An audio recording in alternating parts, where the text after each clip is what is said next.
What is up, legends? We are back, and what I want to do is do like a retrospective on Star Rail, and kind of because I was asked, is Star Rail a game for you? Speaking like if it's like for you. So we're gonna break down the things in Star Rail. So I'm actually gonna talk faster than what I normally talk, because there's actually a lot of stuff to actually talk about.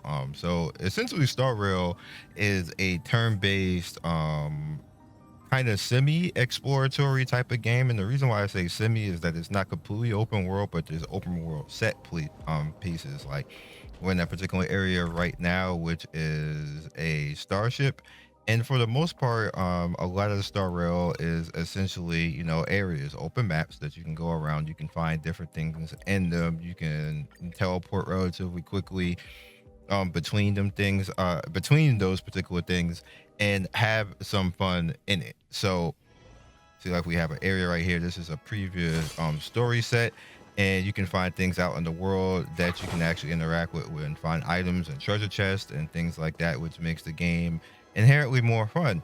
Now, characters themselves have skills that can interact with the world. Now, Firefly, which is the character that is the banner character, which you should summon for because she is amazing, and they actually have amazing characters on there, like Gallagher right there. Firefly and Gallagher are like the best to get together. So if you have the currency and want to mess around and get a really good character that is probably like literally making the count, this is probably it. So back to the whole open world type of thing. Now, Firefly has an interesting skill that she can interact with the environment with, and hers in particular, she can come out and then you can slam down on top of things, and that causes them to take fire break damage and immediately right there, and they automatically start the fight like that, and she starts automatically in her suit form like that, and you can just go in and just do things normally. So again, like turn-based type of combat. I'm just letting it auto right now because these are just normal mobs, and you get to see all the good fun stuff that happens. Now, team-based is up to you how you want to build a team. Me personally, I use Trinity.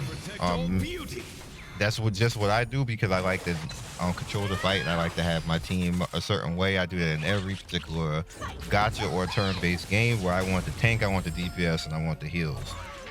Popular in this game is a lot of people like the supporters, where they use speed and they try to overpower, overrun, and lock down their teams. I personally don't like that gameplay, but that is the popular gameplay in this game. So you may actually like that type of thing where you will pick a supporter that speeds up the team, that will overrun and burn down stuff, and the other side never gets a chance to actually do that.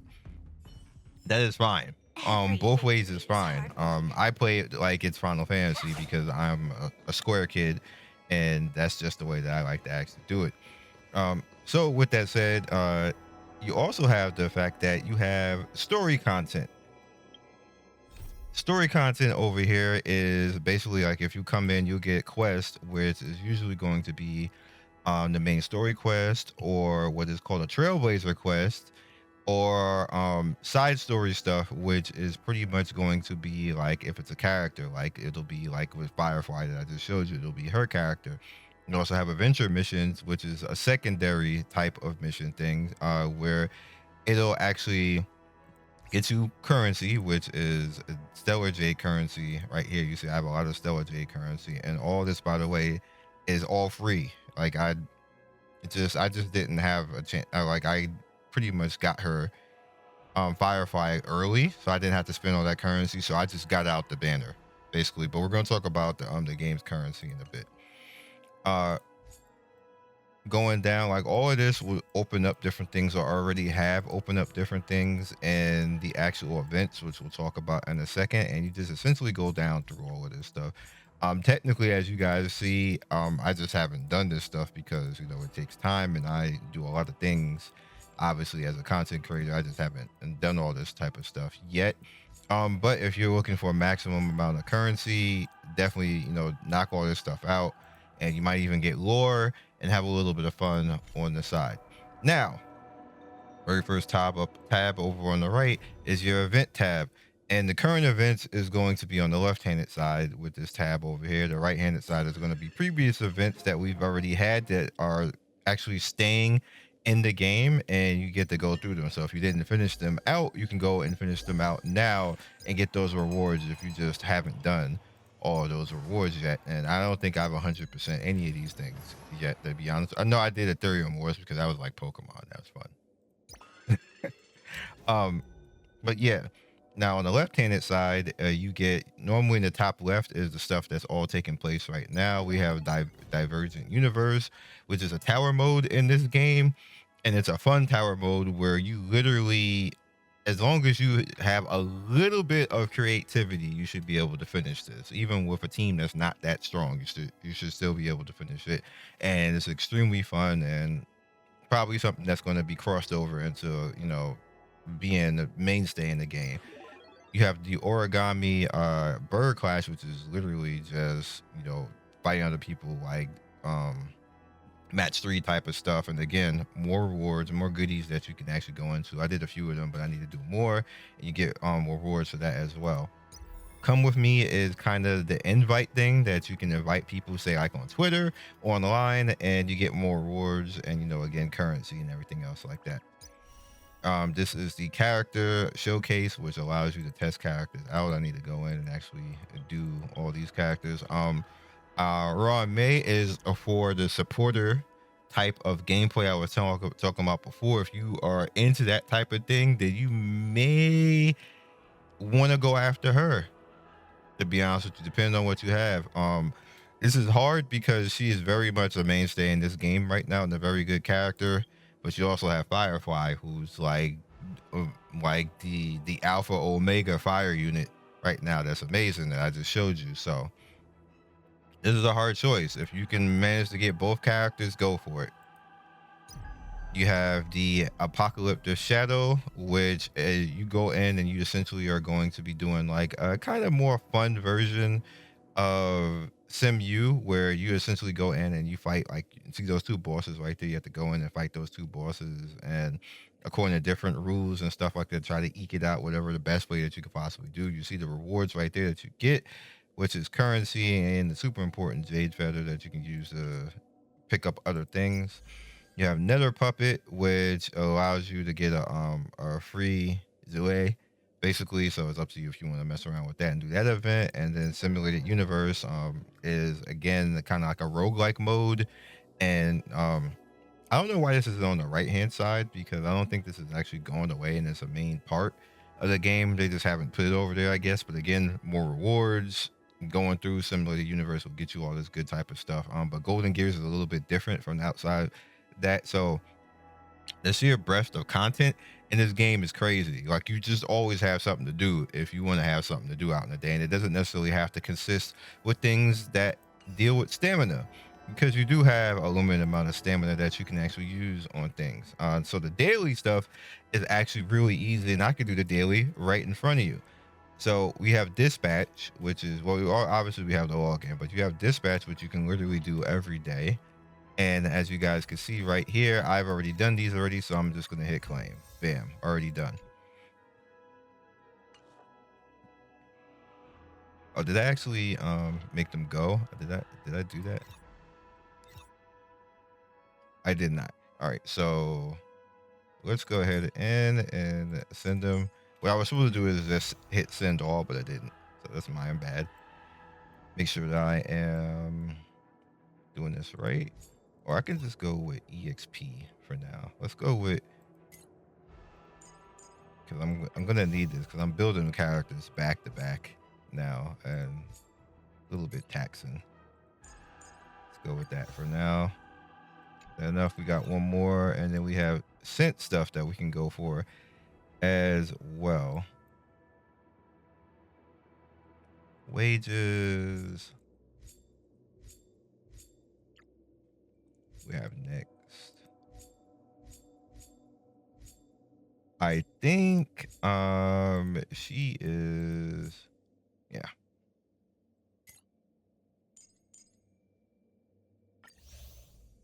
And now that's all out as well. So now dispatch is actually done. That heads me over to 200. need to either complete a daily or go in. So I know specifically that I need to farm for a certain character, and what I will do,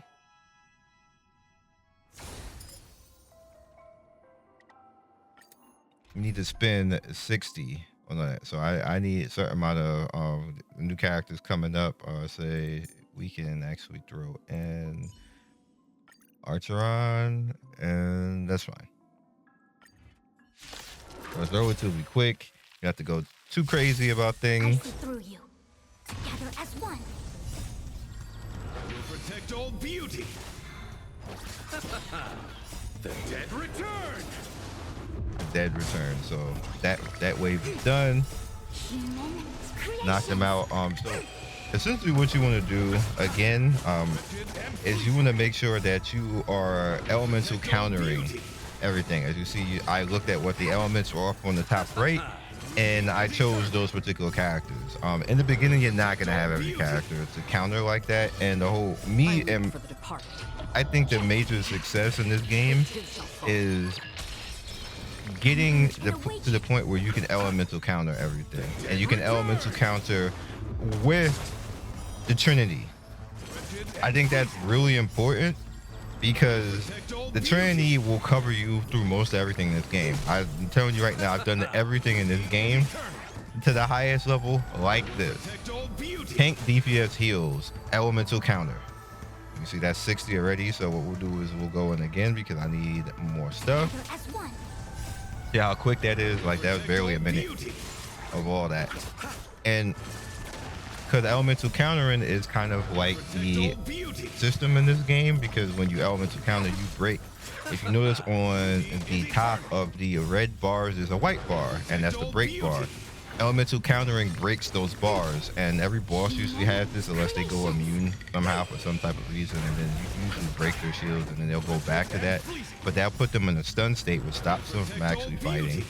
And essentially in turn-based, the many states that you have that will put the game in your favor, you want to actually have. So you want an elemental counter because that puts you into a state on your side. You want to have tank, DPS, heals because for one, tank is going to shield your team in most cases, and in most cases, tanks in this game do that.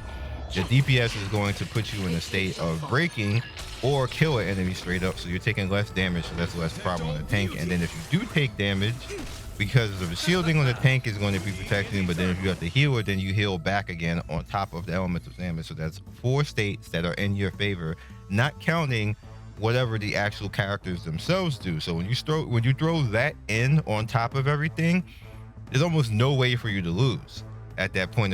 That's the essence of this game and how you play the game. That's how you play most turn-based games. You want everything to be in your favor and not in the computer's favor. So now that we got that done, bam, bam, daily's done.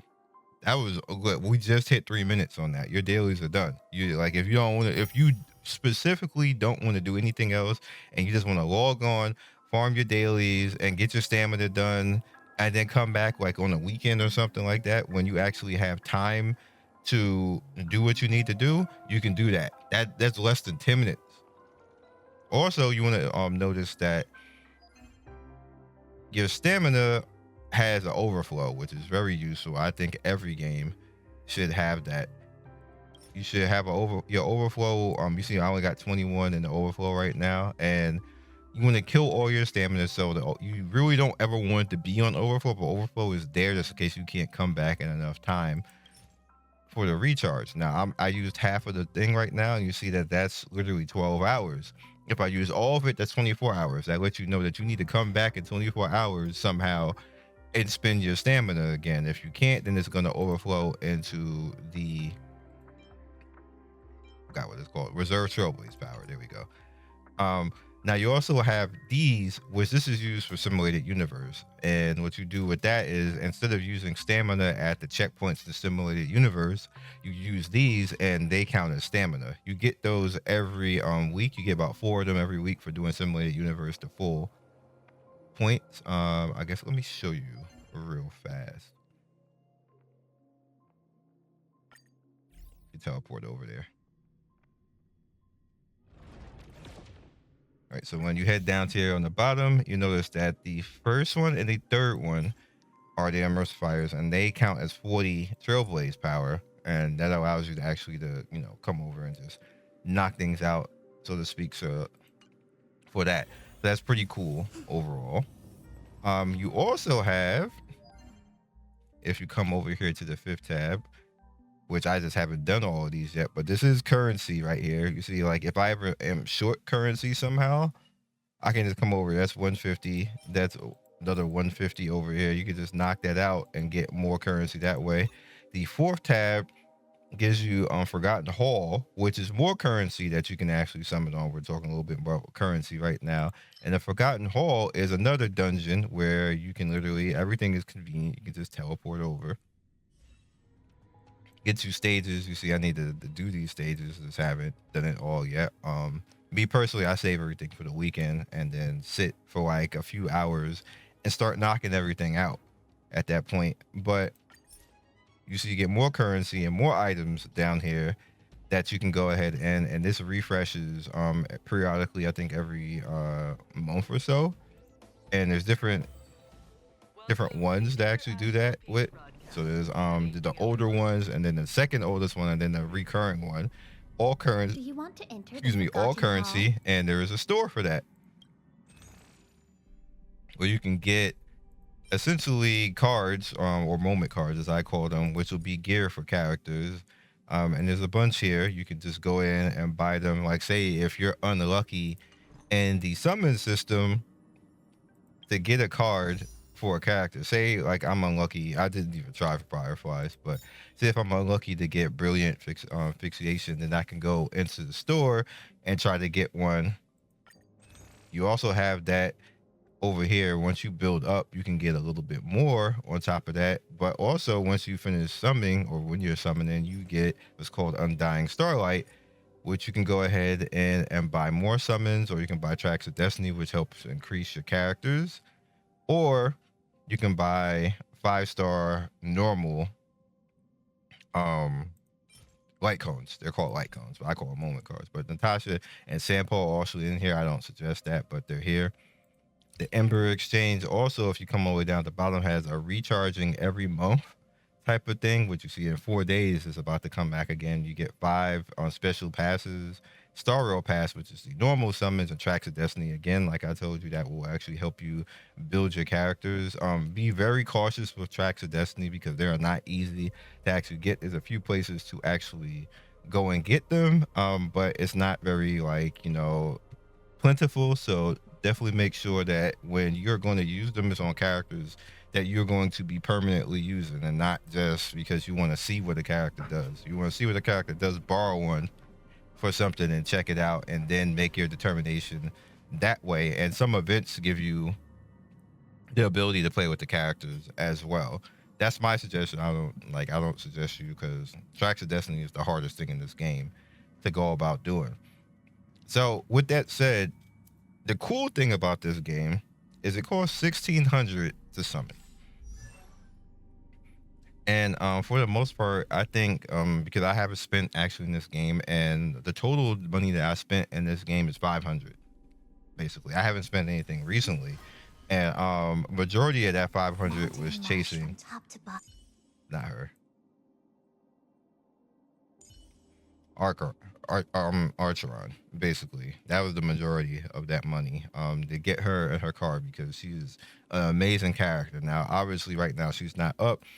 But when she comes back, if there's ever anything that you will listen to me for in the world, get this character. She's an amazing character. She does not care about elemental advantages. She does not care what any one thing does. She will come and beat up everything moving for you. And she has the ability to one-shot stuff that's not an elite or a boss and make you never have to actually fight it. To give you an example of that particular thing, let me see, where can I teleport to that will be relevant? I know what I can do.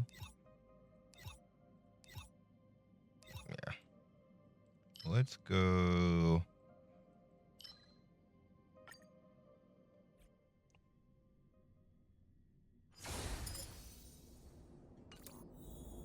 So you bring her out, and you have these things on the bottom right. Stream forth, gleam of old. You can see you can do that. Now, essentially, you have 5 charges, so you can run around and use this skill 5 times. Now, what this skill does, you see, like that down there, that's a fight. If I run into it and normal attack it right there, because you can initiate it. And according to what the enemy is, you get a little bit of a hint. As you can see, he has a lightning affinity right there that I can actually break.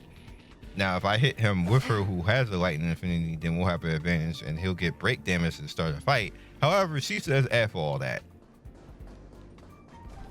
Stream forth. We ain't doing the fight at all. And you just get the items. That's why she's so amazing. Like, so if you're like farming, you need a particular item out here and all these guys drop it, you don't have to actually waste the time to actually do that. Same thing with Simulated Universe. Stream forth, gleam of old blades. And that's a GG. That's what she can actually do, which is why I said when she comes back on top of it, freaking May from Honkai Impact. Anyway, let's go over here.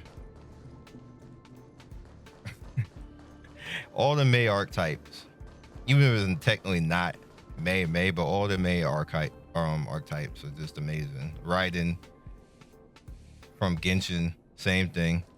Like, just amazing characters, and they all have amazing stuff. And if there's ever anything that you should be getting, it should be them.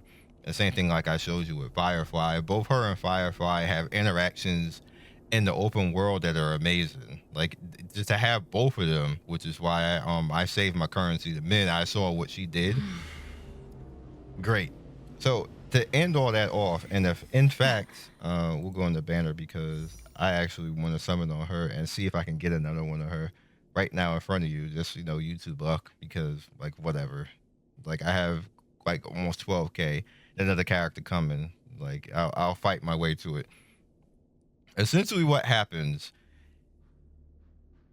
every patch cycle, what you can do is you can earn anywhere from 6 to 7k currency just by simply playing the game. When they add things in the world, they have currency in the world. As long as you play the game, you can get between 6 to 7k as long as you exhaust everything. And this is freely. I'm not talking about tickets, which I have tickets. I'm not talking about spending anything freely. 6 to 7k. I've done that like literally every patch cycle, and it's done nothing but get better every patch cycle, because all of the stuff that lingers in the background, you get reoccurring currencies that you can actually pick up. You get stuff coming from other characters that will send you messages, like you get like 5-10 here and there on top of that. They do a very good job of having currency. This game, very good job. Hoyo does a amazing job on it when it comes to this particular game. So I think I feel they should get more credit when it comes to that. And if there's ever a gacha game that I would suggest, I'm always going to suggest Star Rail, because they just do a good job and I have no problem with it. My only suggestion is just take your time. Don't let FOMO, fear of missing out, get a hold of you where you try to go after every particular character. You can't do that as free to play the casual. Luck is just not going to be on your side if you do that. That's just the nature of things. So what you have to do is figure out what you need, if there's an element you need, and the next patch doesn't have the characters like that, even though they're cool characters. You just don't summon. Wait to the following one. That's what I did. There was points where I'm not a fan of support characters. Basically, I did go after Robin though, because Robin is a different type of character. Robin is like generational, once in a lifetime. Like, she's like Hatsune Miku, basically. So even though I don't use support characters that often, I 100% went to go get her. But for the most part, like Sparkle and all the rest of those characters, and even her, even though I know that they're good, they don't fit how I play, so I can actively skip them and save currency and go after the characters I want.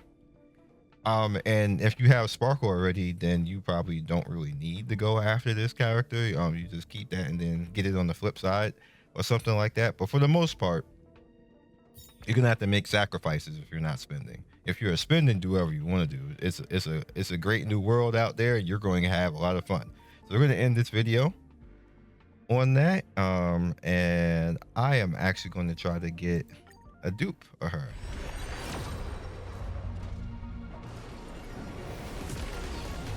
Didn't happen, but I'm okay with that. I just want to do it in front of you guys. I always like to do something in videos. Okay.